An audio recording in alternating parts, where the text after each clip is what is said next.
ದ್ವೇಷದ ನಾಲಗೆಗೆ ಬೀಗ, ದ್ವೇಷವನ್ನು ಬಿತ್ತುವಂಥದ್ದು, ದ್ವೇಷದ ಮಾತುಗಳನ್ನು ಆಡುವಂಥದ್ದು, ದ್ವೇಷದ ಭಾಷಣಗಳನ್ನು ಮಾಡುವಂಥದ್ದು, ಸಮುದಾಯಗಳನ್ನು ಗುರಿಯಾಗಿಸಿ, ಬುಡಕಟ್ಟುಗಳನ್ನು ಗುರಿಯಾಗಿಸಿ, ಜಾತಿಗಳನ್ನು ಗುರಿಯಾಗಿಸಿ, ಬದುಕಿರುವಂಥವ್ರನ್ನ ಗುರಿಯಾಗಿಸಿ, ಸತ್ತಿರುವಂಥವ್ರನ್ನ ಗುರಿಯಾಗಿಸಿ, ಹೀಗೆ ನಾನಾ ಸ್ವರೂಪಗಳಲ್ಲಿ ದ್ವೇಷ ಭಾಷಣವನ್ನು, ದ್ವೇಷವನ್ನು ಬಿತ್ತುವ ಕೆಲಸವನ್ನು ತಮ್ಮ ಭಾಷಣಗಳಲ್ಲಿ ಮಾಡ್ತಾ ಇರುವಂತಹ ಒಂದಿಷ್ಟು ಮಂದಿ ಇದ್ದಾರೆ, ನಮ್ಮ ಸಮಾಜದಲ್ಲಿ ಇದ್ದಾರೆ.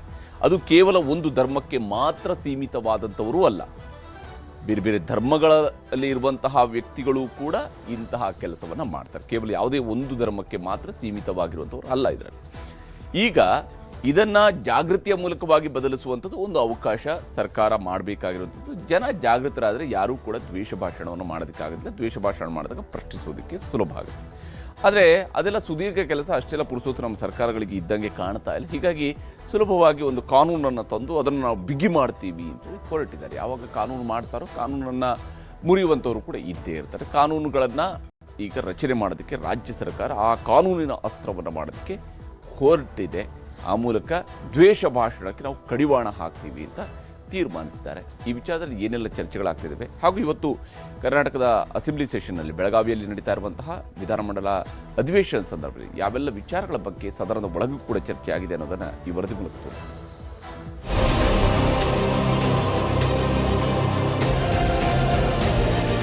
ದ್ವೇಷ ಭಾಷಣದ ಮೂಲಕ ಸಮಾಜದ ನೆಮ್ಮದಿಯನ್ನ ಕೆಡಿಸ್ತಾ ಇದ್ದೀರಿ. ದ್ವೇಷ ಭಾಷಣ ಒಂದು ಕಿತ್ತೂರಿ, ವಾಕ್ ಸ್ವಾತಂತ್ರ್ಯವನ್ನ ಕಿತ್ಕೊಳ್ಳುವಂಥದ್ದು ಇಡೀ ವಿಶ್ವಕ್ಕೆ ಗೊತ್ತು ದ್ವೇಷ ಭಾಷಣ ಯಾರು ಮಾಡ್ತಾರೆ. ಬಿಲ್ ತರಲಿಕ್ಕೆ ಯೋಗ್ಯತೆ ಇಲ್ಲದೆ ಇರೋಂಥ ಸರ್ಕಾರ ಇದು. ಯಾಕಂದ್ರೆ ದ್ವೇಷವನ್ನೇ ಬಿತ್ತುತ್ತಾ ಇರೋಂಥದ್ದು ರಾಜ್ಯ ಸರ್ಕಾರ.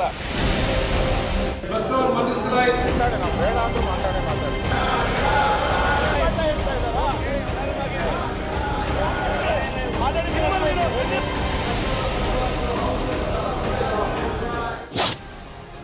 ಬೆಳಗಾವಿಯ ಸುವರ್ಣಸೌಧದಲ್ಲಿ ನಡೆಯುತ್ತಿರುವ ಅಧಿವೇಶನದಲ್ಲಿ ಉತ್ತರ ಕರ್ನಾಟಕದ ಸಮಸ್ಯೆಗಳ ಬಗ್ಗೆ ವಿಸ್ತೃತ ಚರ್ಚೆ ನಡೆದಿದೆ. ಚರ್ಚೆ ಶುರುವಾಗುವ ಮೊದಲೇ ಸರ್ಕಾರ ಮಂಡಿಸಿದ ವಿಧೇಯಕವೊಂದು ಪ್ರತಿಪಕ್ಷಗಳ ಕೆಂಗಣ್ಣಿಗೆ ಗುರಿಯಾಗಿದೆ. ಸಮಾಜದ ನೆಮ್ಮದಿ ಕೆಡಿಸುವ ದುಷ್ಟಶಕ್ತಿಗಳ ವಿರುದ್ಧ ಸಮರ ಸಾರಿರುವ ಸರ್ಕಾರ ಕಠಿಣ ಕಾನೂನು ಜಾರಿಗೆ ಮುಂದಾಗಿದೆ. ದ್ವೇಷ ಅಪರಾಧಗಳು ಮತ್ತು ದ್ವೇಷ ಭಾಷಣ ಪ್ರತಿಬಂಧಕ ವಿಧೇಯಕ 2025 ವಿಧಾನಸಭೆಯಲ್ಲಿ ಗೃಹ ಸಚಿವ ಡಾಕ್ಟರ್ ಜಿ ಪರಮೇಶ್ವರ್ ಮಂಡಿಸಿದ್ರು. ಹೆಚ್ಚಾಗುತ್ತಿರುವ ದ್ವೇಷ ಭಾಷಣ, ಕೋಮು ಪ್ರಚೋದನೆ ಮತ್ತು ಅದರಿಂದಾಗುವ ಗಲಾಟೆ, ಘರ್ಷಣೆ, ದೊಂಬಿಗಳಿಗೆ ಅಂಕುಶ ಹಾಕಲು ಸರ್ಕಾರ ಕಾನೂನಿನ ಅಸ್ತ್ರ ಬಳಸಲು ಮುಂದಾಗಿದೆ.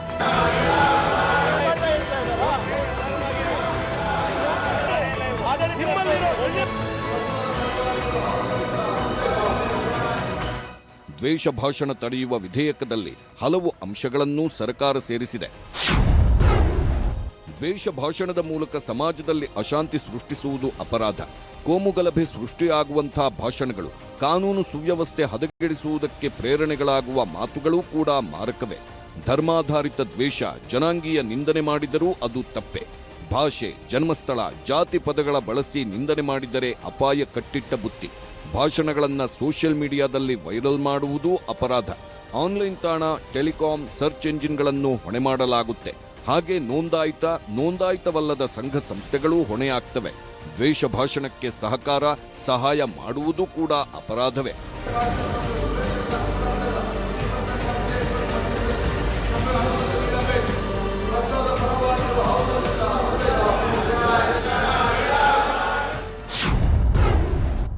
ದ್ವೇಷ ಭಾಷಣ ಮಾಡುವವರ ಮೇಲೆ ಜಾಮೀನು ರಹಿತ ಕೇಸ್ ದಾಖಲಾಗುತ್ತದೆ.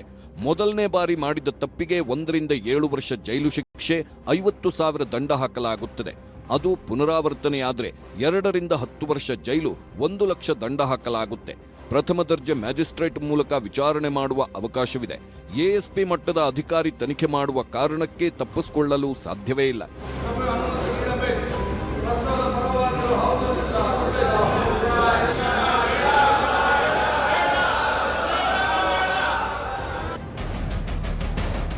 ಕಾಂಗ್ರೆಸ್ ಸರ್ಕಾರದ ಈ ಹೊಸ ಪ್ರಸ್ತಾಪಕ್ಕೆ ಬಿಜೆಪಿ ಆರಂಭದಲ್ಲೇ ವಿರೋಧ ವ್ಯಕ್ತಪಡಿಸಿದೆ. ರಾಜಕೀಯ ಎದುರಾಳಿಗಳ ವಿರುದ್ಧ ಹೆಣೆದಿರುವ ಪಿತೂರಿ ಎಂದು ಟೀಕಿಸಿದೆ. ದ್ವೇಷ ಭಾಷಣದ ಮೂಲಕ, ಸುಳ್ಳು ಪ್ರಚಾರಗಳ ಮೂಲಕ, ಸುಳ್ಳುಗಳನ್ನು ಹೇಳೋದ್ರ ಮೂಲಕ ಸಮುದಾಯದಲ್ಲಿ ಒಡಕೂಡಿಸುವಂಥದ್ದು ಮಾಡ್ತಾ ಇದ್ದೀರಿ. ಸಮಾಜದ ನೆಮ್ಮದಿಯನ್ನು ಕೆಡಿಸ್ತಾ ಇದ್ದೀರಿ. ಆ ನೆಮ್ಮದಿ ಕೆಡಿಸೋದು ಸುಳ್ಳುಗಳ ಮೂಲಕ ಮಾಡುವಂಥದ್ದು ಪ್ರಯತ್ನ ಏನಿದೆ ಅದು ನಿಲ್ಲಿಸಬೇಕು ಅಂತಂದರೆ ಅದು ತಪ್ಪ. ಶಾಂತಿ ಪಾಲನೆ ಮಾಡೋರು, ಶಾಂತಿ ಬೇಕಾದವರು, ಇದೇ ಧರ್ಮದಲ್ಲಿ ಏನು ಹೇಳ್ತದೆ? ಏನು ನೀವು ಗೊಂದಲ ಹುಟ್ಟಿಸ್ರಿ ಅಂತಾರೆ, ಅಶಾಂತಿ ಮಾಡಿರಿ ಅಂತಾರೆ, ಕ್ರೂರತೆ ಮಾಡಿರಿ ಅಂತಾರೆ, ಸುಳ್ಳು ಹೇಳ್ರಿ ಅಂತಾರೆ. ಇವು ಯಾವನ್ನೂ ಈ ದ್ವೇಷ ಭಾಷಣ ಬಿಲ್ನೊಳಗೆ ಹೇಳೋದಲ್ಲ, ಅವನ್ನ ನಿಲ್ಲಿಸೋದಕ್ಕೆ ಪ್ರಯತ್ನ ಮಾಡ್ತೀವಿ. ನೋಡಿ, ದ್ವೇಷ ಭಾಷಣ ಇದು ಪಿತೂರಿ ಅಷ್ಟೇ. ಇದು ಒಂದು ಪಿತೂರಿ. ವಾಕ್ ಸ್ವಾತಂತ್ರ್ಯವನ್ನು ಕಿತ್ಕೊಳ್ಳೋ ಅಂಥದ್ದು. ಯಾರು ಭಾಷಣ ಮಾಡ್ತಾರೆ, ವಿರೋಧಿಗಳು, ರಾಜಕೀಯ ವಿರೋಧಿಗಳನ್ನು ಬಗ್ಬಡಿಯೋಕೆ ಇದನ್ನು ಉಪಯೋಗ ಮಾಡ್ತಾರೆ ಅಷ್ಟೇ. ಅವರು ನ್ಯಾಯವಾಗಿ ಮಾಡಿದ್ರೆ ಏನು ಪ್ರಾಬ್ಲಮ್ ಇಲ್ಲ. ಇದನ್ನು ರಾಜಕೀಯ ವಿರೋಧಿಗಳನ್ನು ಬಗ್ಬಡಿಯೋಕ್ಕೆ ಈ ಕಾನೂನನ್ನು ತಂದು ಅವ್ರಿಗೆ ಕಿರುಕುಳ, ತೊಂದರೆ ಕೊಡೋಕ್ಕೆ ಮಾಡ್ತಾ ಇರೋದು ಅಂತ ಸ್ಪಷ್ಟವಾಗಿ ಅರ್ಥ ಆಗ್ತದೆ. ಈಗಿರೋ ಕಾನೂನುಗಳೇ ಬೇಕಾದಷ್ಟಿದೆ. ದೇಶ ಭಾಷಣ ಮಾಡೋದ್ರಲ್ಲಿ ಯಾರಾದರೂ ಮುಂಚೂಣಿದಿದೆ ಅಂತ ಹೇಳಿದ್ರೆ ಈ ದೇಶದಲ್ಲಿ ಅದು ನಂಬರ್ 1 ಬಿಜೆಪಿ, ಸಂಘ ಪರಿವಾರ, ಅವರೆಲ್ಲ ಅವರ ಬೆಂಬಲಿಗರು. ಇಡೀ ವಿಶ್ವಕ್ಕೆ ಗೊತ್ತು ದ್ವೇಷ ಭಾಷಣ ಯಾರು ಮಾಡ್ತಾರೆ, ಪ್ರಚೋದನೆಕಾರಿ ಮಾತು ಯಾರು ಆಡ್ತಾರೆ, ಹಿಂಸಾತ್ಮಕ ಘಟನೆಗಳಿಗೆ ಯಾರು ಕಾರಣಕರ್ತರು, ಮತ್ತು ಈ ಅನೇಕ ಕಾನೂನು ಬಾಹಿರ ಚಟುವಟಿಕೆಗಳಲ್ಲಿ ಇನ್ವಾಲ್ವ್ ಆಗಿರ್ತಕ್ಕಂಥವ್ರು ಯಾವ ಸಂಘಟನೆಗಳಲ್ಲಿದ್ದಾರೆ, ಅದೆಲ್ಲ ಕೂಡ ಬಿಜೆಪಿಯ ಸಂಘ ಪರಿವಾರಕ್ಕೆ ಚೆನ್ನಾಗಿ ಗೊತ್ತಿರುವಂಥದ್ದು. ಅದಕ್ಕೋಸ್ಕರ ಅವ್ರು ಏನಂತ ಹೇಳಿದ್ರೆ ಯಾರು ತಪ್ಪು ಮಾಡ್ತಾರೆ ಅವರೇ ಜೋರ ಕೂಗ್ಬಿಡ್ತಾರೆ. ಯಾಕಂತ ಹೇಳಿದ್ರೆ ತಪ್ಪು ಮಾಡೋರ ಬಗ್ಗೆ ಅವ್ರ ಮೇಲೆ ಬೊಟ್ಟು ತೋರಿಸಬಾರ್ದು ಅಂತ ಅಷ್ಟೇ ಇರುವಂತ ಸ್ಟ್ರಾಟಜಿ ಅವ್ರದ್ದು. ದ್ವೇಷ ಭಾಷಣ ಮಾಡ್ತಾ ಇರತಕ್ಕಂಥವರು ಕಾಂಗ್ರೆಸ್ನವರೇ. ಇವತ್ತಿನವರೆಗೆ ಎಷ್ಟು ನಾವು ದೂರುಗಳನ್ನು ಕೊಟ್ಟರು ಕೂಡ ಒಂದು FIR ಆಗೋದಿಲ್ಲ. FIR ಎಲ್ಲವೂ ಕೂಡ ವಿರೋಧ ಪಕ್ಷದವರ ಮೇಲೆ ಆಗ್ತವೆ. ಅಂದ್ರೆ ನೀವು ಯಾತಕ್ಕೆ ತರ್ತಾ ಇದ್ದೀರಿ? ಬೇರೆಯವ್ರನ್ನ ಕಂಟ್ರೋಲ್ ಮಾಡ್ಲಿಕ್ಕೆ ಮಾಡ್ತಾ ಇದ್ದೀರಿ ಹೊರತು ನಿಮ್ಮನ್ನ ಕಂಟ್ರೋಲ್ ಮಾಡೋರು ಯಾರು? ಬಿಲ್ ತರಲಿಕ್ಕೆ ಯೋಗ್ಯತೆ ಇಲ್ಲದಿರೋಂಥ ಸರ್ಕಾರ ಇದು. ಯಾಕಂದ್ರೆ ದ್ವೇಷವನ್ನೇ ಬಿತ್ತುತ್ತಾ ಇರೋಂಥದ್ದು ರಾಜ್ಯ ಸರ್ಕಾರ. ಕಾಂಗ್ರೆಸ್ಸಿನ ಸರ್ಕಾರ ಏನಿದೆ, ಮೊದಲು ಈ ಸರ್ಕಾರ ಇನ್ಮೇಲೆ ಇರಬಾರ್ದು ಅಂತೇಳಿ ತೀರ್ಮಾನ ಮಾಡುವಂತ ಸ್ಥಿತಿ ಒಳಗಡೆ ಜನ ನಿರ್ಣಯ ಮಾಡ್ತಾ ಇದ್ದಾರೆ. ನೀವು ಏನು ಬಿಲ್ ತಂದ್ರು ನಾವು ಸತ್ಯ ಸಂಗತಿ ಹೇಳೋದನ್ನ ಯಾವುದೇ ಕಾರಣಕ್ಕೂ ನಿಲ್ಲಿಸೋದಿಲ್ಲ. ನೀನ್ ಏನ್ ಜೈಲಿಗೆ ಬೇಕಾದ್ರೆ ಹಾಕು, ತಿಪ್ಪುರ್ಲಾಗ ಬೇಕಾದ್ರೆ ಹೊಡಿ ನೀನು. ಆದ್ರೆ ಸತ್ಯಾಸತ್ಯತೆಗಳನ್ನ ಹೊರಗೆ ತರುವಂತ ಕೆಲಸವನ್ನ ನಾವು ಯಾವುದೇ ಹಂತಕ್ಕೆ ಹೋದ್ರೂ ಅದನ್ನು ತಗೊಂಡೇ ಬರ್ತೇವೆ. ಹೀಗೆ ದ್ವೇಷ ಭಾಷಣಕ್ಕೆ ಕಡಿವಾಣ ಹಾಕಲು ಕಾಂಗ್ರೆಸ್ ಸರ್ಕಾರ ಮುಂದಾದ್ರೆ ಬಿಜೆಪಿ ನಾಯಕರು ಮಾತ್ರ ಇದು ಅಭಿವ್ಯಕ್ತಿ ಸ್ವಾತಂತ್ರ್ಯದ ಮೇಲಿನ ಪ್ರಹಾರ ಎಂದು ಬಿಂಬಿಸಲು ಶುರು ಮಾಡಿದ್ದಾರೆ. ಇದರ ನಡುವೆಯೇ ಇವತ್ತು ಸದನದಲ್ಲಿ ಹೀಗೆ ಆರಂಭದಲ್ಲೇ ಶುರುವಾದ ಗಲಾಟೆ ಉತ್ತರ ಕರ್ನಾಟಕದ ಸಮಸ್ಯೆಗಳ ಚರ್ಚೆ ಮುಂದುವರೆದಿದೆ. ಉತ್ತರ ಕರ್ನಾಟಕದ ಸಮಸ್ಯೆಗಳ ಮೇಲೆ ಬೆಳಕು ಚೆಲ್ಲಿದ ಅಶೋಕ್ ಅತಿವೃಷ್ಟಿ, ಅನಾವೃಷ್ಟಿ, ಪ್ರವಾಹದಿಂದಾಗಿ ಬೆಳೆಹಾನಿ, ಕಬ್ಬಿನ ಬೆಂಬಲ ಬೆಲೆ ಬಗ್ಗೆ ಚರ್ಚೆ ಮಾಡಿದ್ರು. ಬೆಳೆ ನಷ್ಟ ಪರಿಹಾರಕ್ಕಾಗಿ ಶಾಶ್ವತ ವಿಪತ್ತು ನಿಧಿ ಏಕೆ ರಚಿಸಿಲ್ಲ? ವೈಮಾನಿಕ ಸಮೀಕ್ಷೆ ಮಾಡಿದ ಸಿಎಂಗೆ ರೈತರನ್ನ ಮಾತನಾಡಿಸಲು ಮನಸ್ಸಿಲ್ವಾ ಎಂದು ಪ್ರಶ್ನಿಸಿದ್ರು.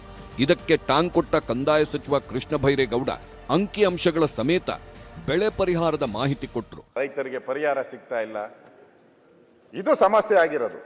ಆಮೇಲೆ ಕೇಂದ್ರ ಸರ್ಕಾರಕ್ಕೆ ನಾನು ನೋಡಿದೆ ಪತ್ರಿಕೆಯಲ್ಲಿ, ಕೇಂದ್ರ ಸರ್ಕಾರಕ್ಕೆ ಹೋಗಿ ಕೇಳಿ ಕೇಳಿ ಕೇಳಿ ಅಂತ. ಕೇಂದ್ರ ಸರ್ಕಾರ ಏನು ಬಿಜೆಪಿ ಒಂದೇ ಕೇಂದ್ರ ಸರ್ಕಾರ ನಡೆಸಿಲ್ಲ, ಕಾಂಗ್ರೆಸ್ಸನ್ನು ಬಹಳ ವರ್ಷ ನಡೆಸಿದೆ. ನಾವು ಮಾತಾಡಕ್ಕೆ ಮುಂಚೆ ನಾವಿದ್ದಾಗ ಏನು ಕೊಟ್ಟಿದ್ರಿ, ಇವಾಗ ಏನು ಕೊಟ್ಟಿದ್ದಾರೆ ಅನ್ನೋದನ್ನು ತಾಳೆ ಹಾಕಬೇಕು, ಒಂದೇ ಹೇಳಕ್ಕಾಗಲ್ಲ. ಉತ್ತರ ಕರ್ನಾಟಕದ ಸಮಸ್ಯೆಗಳ ಚರ್ಚೆ ವೇಳೆ ಸರ್ಕಾರದ ಕಾಲೆಳೆದರು ಅಶೋಕ್. ಅಭಿವೃದ್ಧಿಗೆ ಅನುದಾನ, ನಷ್ಟ ಪರಿಹಾರಕ್ಕೆ ಹಣವೇ ಇಲ್ಲ ಎಂದು ತರಾಟೆಗೆ ತೆಗೆದುಕೊಂಡರು. ಪ್ರತಿಪಕ್ಷಗಳ ಶಾಸಕರಷ್ಟೇ ಅಲ್ಲ, ಆಡಳಿತ ಪಕ್ಷದ ಶಾಸಕರು ಕೂಡ ಕಾಂಗ್ರೆಸ್ ಶಾಸಕಾಂಗ ಪಕ್ಷದಲ್ಲಿ ಸರ್ಕಾರದ ವಿರುದ್ಧ ತಿರುಗಿ ಬಿದ್ದಿದ್ದಾರೆ ಎಂದು ಅಶೋಕ್ ಲೇವಡಿ ಮಾಡಿದ್ರು. ನೀವು ಹಂಗೆ ಕೊಡಿ, ಈಗ ಫ್ಲಡ್ ಆಗಿದೆ, ಕಷ್ಟದಲ್ಲಿದ್ದಾರೆ ರೈತರು, ಕೊಡಿ ಅವರಿಗೆ. ಖಜಾನೆಯಲ್ಲಿ ದುಡ್ಡಿದೆ, ಸರ್ಪ್ಲಸ್ ಇದೆ ಅಂತ ಹೇಳ್ತಾ ಇದ್ದಾರೆ. ನೆನ್ನೆ ಶಾಸಕಾಂಗ ಪಕ್ಷದಲ್ಲೂ ಚರ್ಚೆ ಆಗಿದೆ ಅಂತ ಪತ್ರಿಕೆಯಲ್ಲಿ ಬಂತು, ನಾನೇನು ಬಂದಿರಲಿಲ್ಲ. ಚರ್ಚೆ ಆಗಿದೆ, ಪತ್ರಿಕೆಯಲ್ಲೆಲ್ಲ ಬಂದಿದೆ. ನಿಮ್ಮ ಫ್ರೀಗಳು, ನೆನ್ನೆ ನಾನು ಫ್ರೀ ಹೇಳಿದ್ಕೆ ಗಲಾಟೆ ಮಾಡಿಬಿಟ್ರು. HK ಪಾಟೀಲ್ ಹಂಗೆ ಅದನ್ನು ಟ್ರಾನ್ಸ್ಫರ್ ಮಾಡಿಬಿಟ್ರು ಬೇರೆ ಇದಕ್ಕೆ. ಶಾಸಕಾಂಗ ಅದು ಸುಳ್ಳು, ಅವ್ರಿಗೆ ಗೊತ್ತಿದೆ. ನಿಮ್ಮ ಗ್ಯಾರಂಟಿನೂ ಬೇಡ, ಏನು ಬೇಡ, ನಮ್ಗೆ ರಸ್ತೆ, ಹಾಸ್ಪಿಟ್ಲು ಇದೆಲ್ಲ ಕೊಡಿ ಅಂತ ಗಲಾಟೆ ಆಗಿದೆ ಅಂತ. ಅದು ಅವ್ರ ಪಾರ್ಟಿ ವಿಚಾರ, ನಾನು ಅದಕ್ಕೇನು ಎಂಟ್ರಿ ಆಗಲ್ಲ. ನಮಗೆ ಇಲ್ಲಿ ಪರಿಹಾರವನ್ನು ಕೊಡಿ ಅನ್ನೋದು ಅಷ್ಟೇ. ಆದರೆ ಶಾಸಕಾಂಗ ಪಕ್ಷದ ಸಭೆಯಲ್ಲಿ ಗ್ಯಾರಂಟಿ ಬಗ್ಗೆ ಚರ್ಚೆ ಆಗಿಲ್ಲ. ಶಾಸಕಾಂಗ ಸಭೆಯಲ್ಲಿ ಏನೇನು ಚರ್ಚೆ ಆಯಿತು ಅಂತ ಹೇಳಕ್ಕಾಗುತ್ತಾ ಅಂತ ಸಿಎಂ ಪ್ರಶ್ನಿಸಿದ್ದಾರೆ. ಹಾಗಿದ್ದರೂ ಬಿಜೆಪಿ ಹಾಗೂ ಕಾಂಗ್ರೆಸ್ ನಾಯಕರ ನಡುವೆ ಗ್ಯಾರಂಟಿ ವಿಚಾರದಲ್ಲಿ ವಾಗ್ಬಾಣಗಳ ಪ್ರಯೋಗವಾಗಿವೆ.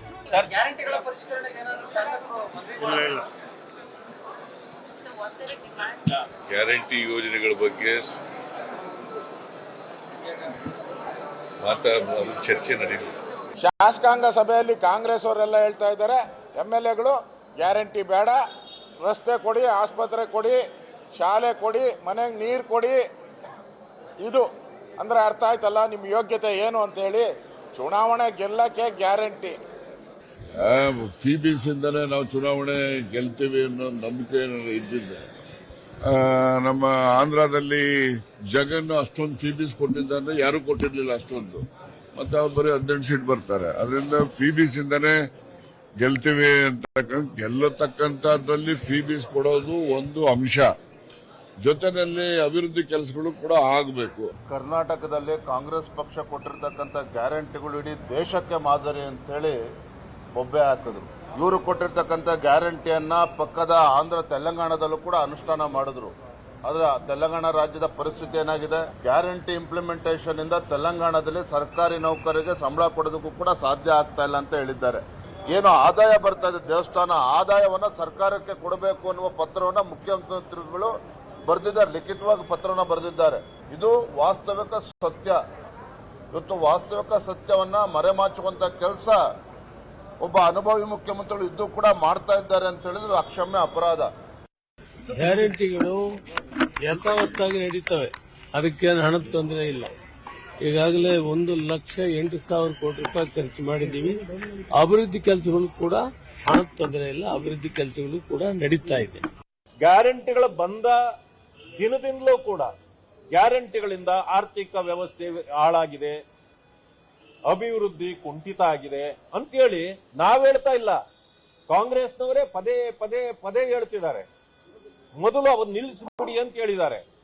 ಅಂದ್ರೆ ಇವರು ಅದನ್ನು ಮಾಡಿದ್ದೇನಕ್ಕೆ ಅಂತಂದ್ರೆ ಮತ ಬ್ಯಾಂಕ್ಗಾಗಿ ವೋಟ್ಗಳನ್ನು ಸೆಳೆಯಬೇಕು, ಸುಳ್ಳುಗಳನ್ನು ಹೇಳಬೇಕು ಅಂತ. ಇದನ್ನ ಫಂಡ್ಸ್ನ ಆನ್ ಟೈಮಿಗೆ ಬಿಡುಗಡೆ ಆದರೆ ಕೆಲಸ ಫಾಸ್ಟ್ ಆಗುತ್ತೆ ಅಂತೇಳಿ ಅದನ್ನ ಜನರಲ್ ಆಗಿ ಹೇಳಿದ್ರು. CM ಅವ್ರು ಹೇಳಿದ್ರು, ಇಲ್ಲ ಅದನ್ನ ನಾನೇ ರಿವ್ಯೂ ಮಾಡಿ, ಯಾಕೆಂದ್ರೆ ಅವರೇ ಫೈನಾನ್ಸ್ ಅವ್ರ ಕೈಯಲ್ಲೇ ಬರೋದ್ರಿಂದ ಆದಷ್ಟು ಬೇಗ ನಾವು ಮಾಡ್ತೀವಿ ಅಂತ. ಅದು ಬಿಟ್ಟರೆ ಇನ್ನೇನು ಹೇಳಲಿಲ್ಲ. ಮಧ್ಯಾಹ್ನದ ಊಟದ ಬಳಿಕ ವಿಧಾನಸಭೆ ವಿಧಾನ ಪರಿಷತ್ನಲ್ಲಿ ಉತ್ತರ ಕರ್ನಾಟಕ ಸಮಸ್ಯೆಗಳ ಬಗ್ಗೆ ಚರ್ಚೆ ನಡೆಯಿತು. ಕಾಂಗ್ರೆಸ್ ನಾಯಕತ್ವದ ಬಿಕ್ಕಟ್ಟಿನ ಬಗ್ಗೆ ವಿಧಾನಸಭೆಯಲ್ಲಿ ಅಶೋಕ್ ಪ್ರಸ್ತಾಪಿಸಿದ್ರು. Channaraj Hattiholi post king is alive ಎಂಬ ಬೈರ್ತಿ ಸುರೇಶ್ ಮಾತುಗಳನ್ನ ಪ್ರಸ್ತಾಪಿಸಿ ಸರ್ಕಾರಕ್ಕೆ ಬಿಸಿ ಮುಟ್ಟಿಸಿದ್ರು. ಮುಖ್ಯಮಂತ್ರಿ DK ಶಿವಕುಮಾರ್ ಅಂತ ಹೇಳಿ ಟ್ವೀಟ್ ಮಾಡ್ತಾರೆ. ಆಯ್ತು ಇರ್ಲಿ, ಯಾಕೆ ನಾನು ನಾಯಕತ್ವದ ಪ್ರಶ್ನೆ ಕೇಳ್ತಾ ಇರೋದು. ಇರಬೇಕಲ್ಲ, ನಾಯಕತ್ವ ಇರಬೇಕಲ್ಲ. ಅವಶ್ಯಕತೆ ಇದೆಯಾ ಸರ್ ಇದು? ಈಗ ನಾಯಕತ್ವ ಬಗ್ಗೆ ಅವಶ್ಯಕತೆ ಇದೆಯಾ? ಪದೇ ಪದೇ ಮುಖ್ಯಮಂತ್ರಿಗಳು, ಇನ್ನೊಬ್ರು ಇಲ್ಲೇ ಇದ್ದಾರೆ, ಕಿಂಗ್ ಈಸ್ ಅಲೈವ್. ಇಲ್ಲಿ ಉತ್ತರ ಕರ್ನಾಟಕ ಚರ್ಚೆ ಅದೇ ಉತ್ತರ ಕರ್ನಾಟಕ ಅದೇ ನಾಯಕತ್ವ ಸರ್. ಈ ನಾಯಕತ್ವ ಇಲ್ಲ ಅಂದ್ರೆ ಉತ್ತರ ಕರ್ನಾಟಕ ಗೋವಿಂದ. ಅಶೋಕ್ ಬಳಿಕ ಬಿಜೆಪಿ ರಾಜ್ಯಾಧ್ಯಕ್ಷ ಹಾಗೂ ಶಾಸಕ BY ವಿಜಯೇಂದ್ರ ಉತ್ತರ ಕರ್ನಾಟಕದ ಸಮಸ್ಯೆಗಳ ಬಗ್ಗೆ ಚರ್ಚೆ ಮಾಡಿದ್ರು. ಅಭಿವೃದ್ಧಿ, ನೀರಾವರಿ, ಪ್ರವಾಸೋದ್ಯಮಕ್ಕೆ ಸರ್ಕಾರ ಸಹಕಾರ ಕೊಟ್ಟಿಲ್ಲ, ಪ್ರವಾಹ ಪೀಡಿತರಿಗೆ ಸರ್ಕಾರ ಸ್ಪಂದಿಸಿಲ್ಲ, ಕಬ್ಬು ಬೆಳೆಗಾರರ ಸಮಸ್ಯೆಗಳಿಗೂ ಸ್ಪಂದಿಸಿಲ್ಲ ಎಂದು ದೂರಿದ್ರು. ರೈತರು ಬೀದಿಗಿಳಿದು ಹೋರಾಟವನ್ನ ಮಾಡ್ತಾ ಇದ್ರು. ಇದೇ ಬೆಳಗಾವಿ ಜಿಲ್ಲೆಯ ಗುರ್ಲಾಪುರ ಕ್ರಾಸ್ನಲ್ಲಿ 4-5 ದಿನಗಳ ಸತತವಾಗಿ ರೈತ ಒಂದು ಸಂಘಟನೆಗಳ ನೇತೃತ್ವದಲ್ಲಿ ಹೋರಾಟ ಆಗ್ತಾ ಇದ್ರೆ ಯಾವುದೇ ಸಚಿವರು ಅಲ್ಲಿಗೆ ಹೋಗೋದಿಲ್ಲ. ಯಾಕೆ ಹೋರಾಟ ಮಾಡ್ತಾ ಇದ್ದಾರೆ? ಅವರ ಸಮಸ್ಯೆ ಏನು, ಸಮಸ್ಯೆಗೆ ಪರಿಹಾರ ಏನು, ಅದು ಕೇಳ್ತಕ್ಕಂಥ ಕೆಲಸ ರಾಜ್ಯ ಸರ್ಕಾರದ ಕಡೆಯಿಂದ ಆಗಿಲ್ಲ. ವಿಜಯೇಂದ್ರ ಮಾತಿಗೆ ಸಚಿವ ಶಿವಾನಂದ ಪಾಟೀಲ್ ಆಕ್ಷೇಪ ವ್ಯಕ್ತಪಡಿಸಿದ್ರು. ನಾನೇ ಖುದ್ದು ಸ್ಥಳಕ್ಕೆ ಹೋಗಿ ಸಮಸ್ಯೆಗಳನ್ನ ಕೇಳಿದ್ದೇನೆ ಎಂದ್ರು. ಹಾಗೆ CM ವೈಮಾನಿಕ ಸಮೀಕ್ಷೆ ಬಗ್ಗೆಯೂ ಜಟಾಪಟಿ ನಡೆಯಿತು.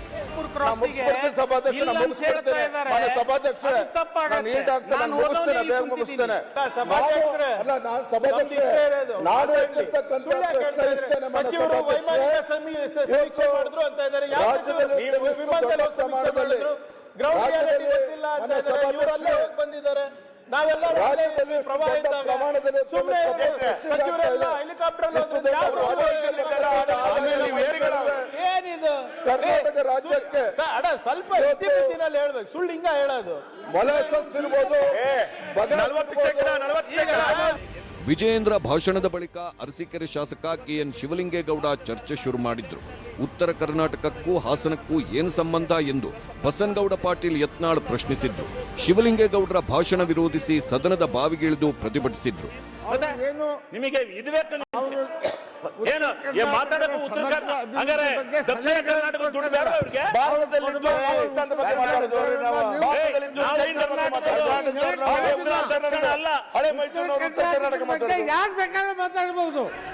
ಇಲ್ಲಿ ಉತ್ತರ ಕರ್ನಾಟಕದ ಸಮಸ್ಯೆಗಳ ಬಗ್ಗೆ ಕರ್ನಾಟಕದ ಉತ್ತರ ಭಾಗದ ಶಾಸಕರು ಮಾತ್ರವೇ ಮಾತಾಡಬೇಕು ಎಂಬ ನಿಲುವು ಅಚ್ಚರಿ ಮೂಡಿಸಿದೆ. ಏನೇ ಆಗಲಿ, ವಿಧಾನಮಂಡಲ ಅಧಿವೇಶನದ ಆರಂಭದಲ್ಲೇ ಉತ್ತರ ಕರ್ನಾಟಕದ ಸಮಸ್ಯೆಗಳ ಬಗ್ಗೆ ಚರ್ಚೆ ಆಗಿರೋದ್ರಿಂದ ಅದಕ್ಕೆ ಪೂರಕವಾದ ಉತ್ತರ ಕೊಟ್ಟು ಕಾರ್ಯಕ್ರಮ ರೂಪಿಸಬೇಕಿರುವುದು ರಾಜ್ಯ ಸರ್ಕಾರದ ಜವಾಬ್ದಾರಿ. Bureau report, news 18.